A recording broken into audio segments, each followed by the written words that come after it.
All right, let's delve deeper then into that case, the trial of Vusumuzi Matlala, that has started in earnest with them entering a plea of not guilty. That is Matlala and 4 co-accused entering a plea of not guilty. We thought let's just take you through some of what you are seeing. They are facing 25 charges, as we are saying, but also all of these relate to alleged attempted murders. But out of the 11 attempts that you see there, the state wants to talk to, in this particular case, 3 attempts, as Neria Tlakutsa was telling us a bit earlier on. But it all gets a bit complex because different charges apply to different accused to different extents. I don't know if I'm making sense. If you have Kat Matlala and 4 co-accused, they all face different charges, and the extent to which it applies to each one is different, in each case needing to be proven against each of the accused. So the alleged conspiracy also involves money laundering and fraud.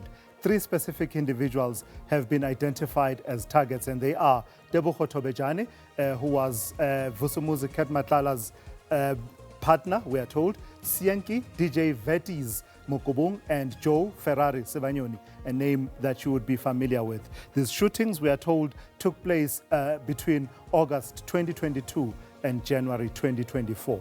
Let's quickly show you then what we've got on the investigation and the links. This is where it gets really interesting because ballistic links is where it will play a critical role, the link in as far as ballistics is concerned, because among the charges that are proffered there, they have to do, for instance, with the matter of Armand Swart, right? The investigation quickly snowballed after the murder of Armand Swart, the engineer in Vereeniging, whose name came up at the Madlanga Commission. Within days, ballistics had connected this case to more than 30 other crimes. The co-accused, Matlala's co-accused, Kekana and Mabusela, are also facing 4 separate murder charges for the killings of DJ Somebody, DJ Vintos, and businessman Don T. Ndlovu.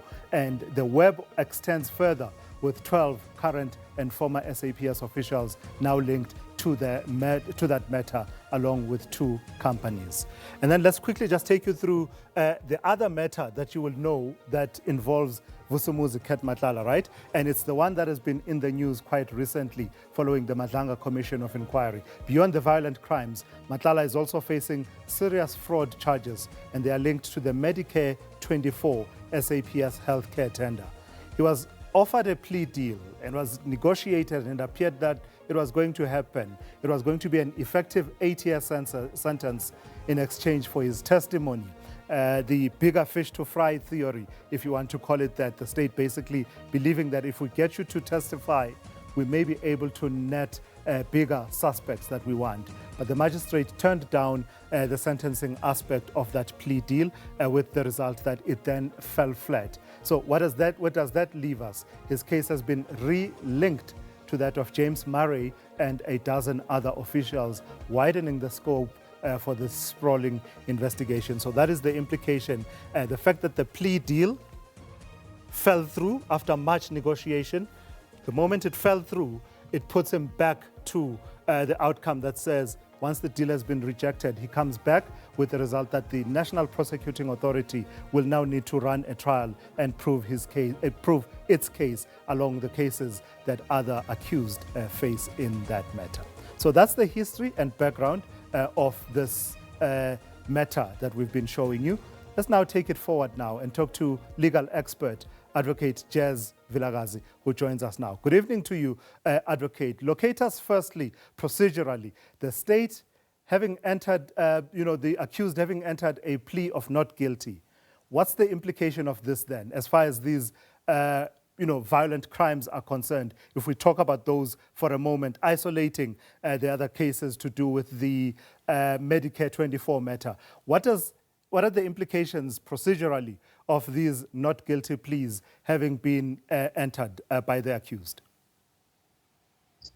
Thank you very much for the opportunity, my good sir, and apologies on my background, family emergencies. Insofar as Mr. Matlala's and his co-accused entering a not guilty plea, that means that it generally won't be accepted by the state, because the state will believe that they then have a case for which Mr. Matlala would later answer. Then the next step would be, it is the state's case to prove. So the state now has to call witnesses insofar as the various charges are concerned. And those witnesses are varied. In particular, earlier on, you indicated ballistics. Ballistics is a form of linking persons such as the hitmen in this case, who are also the co-accused of Mr. Matlala, to those weapons and other crimes.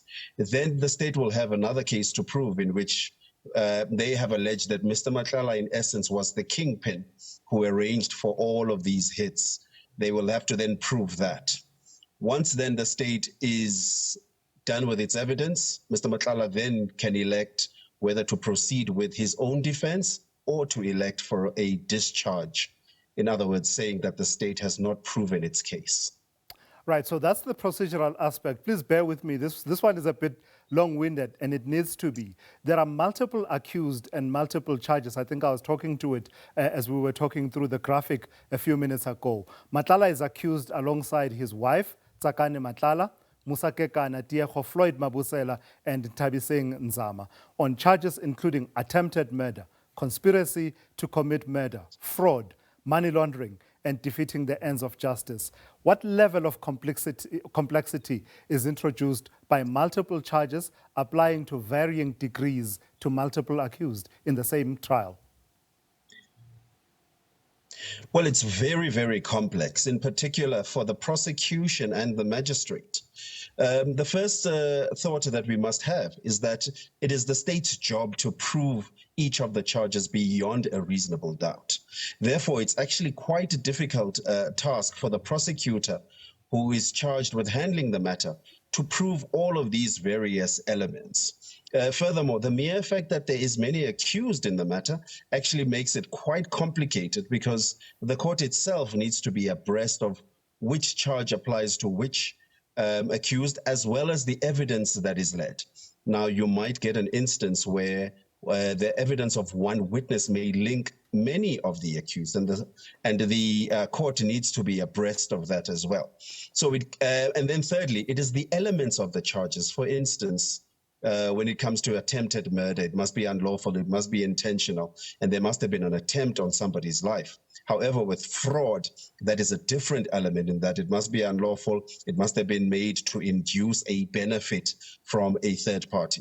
So it can't be easy for the prosecution, but it does seem as if they are well prepared. In fact, let's talk a bit more about that charge of attempted murder, because here we're talking alleged attempted murder plots, right? For example, Matlala's former girlfriend or partner, Tebogo Tobejane, taxi boss Joe Ferrari Sibanyoni, and music producer Sienke Mokubung, who is popularly known as DJ Vetis. How serious a charge is this? Taken as, I mean, if we say, for instance, murder is the ultimate crime, right? That can be committed, well, short perhaps of genocide. But as far as a charge of attempted murder, as opposed to murder itself, that distinction, how serious a charge is this that they are facing? Well, it is very serious insofar as the hitmen are concerned, number one, because the state's allegation is that the hitmen are the ones who tried to carry out these hits multiple occasions. Then it still retains very serious consequences to it, because it's not only the hitmen then that are in the dock for it, but it is also people like Mr. Matlala for having facilitated it. Now, as an example, Mr. Matlala could also be found guilty then, despite not pulling the trigger of attempted murder, because he would have facilitated that. So he who pulls the trigger is in essence law-wise as guilty as he who plots for the commission of the crime. In terms of years, what also makes it rather interesting is that attempted murder does not necessarily have a minimum prescribed sentence, unlike murder, for instance, which carries 15 years. So it is up to the discretion of the court. And then the third complexity is the mere fact that there was multiple attempts, which then goes towards an aggravating factor against all the accused if they are found guilty. And lastly, just for the benefit of our viewers as well, are we correct in understanding that this trial is completely separate from the one relating to the Medicare 24 Tshwane matter, where we saw that plea and sentencing agreement fall through? that doesn't enter the equation at all in this case unless there's a decision taken at some point to have a joinder of these cases. Yes, indeed, you're correct, sir. The Medicare trial is a separate trial where Mr. Matlala again will have to get into the dock. He might not be accompanied by his co-accused in this case. There may be elements which are related insofar as that Medicare trial is concerned. For instance, if, and I say this, I stress the if there were monies that were moved between accounts which are related to Medicare, we might be getting insight into that trial. However, legally speaking, the two are separate. Where they may start to find common ground is around the fraud charges in particular. All right. Thank you for that. Thank you for your insights this evening. And we perfectly understand those family emergencies that necessitated that backdrop. That is legal expert, Advocate Jazz Vilakazi, talking to us there about the trial of Vusumuzi Matlala that has started in earnest in the High Court a bit earlier on today.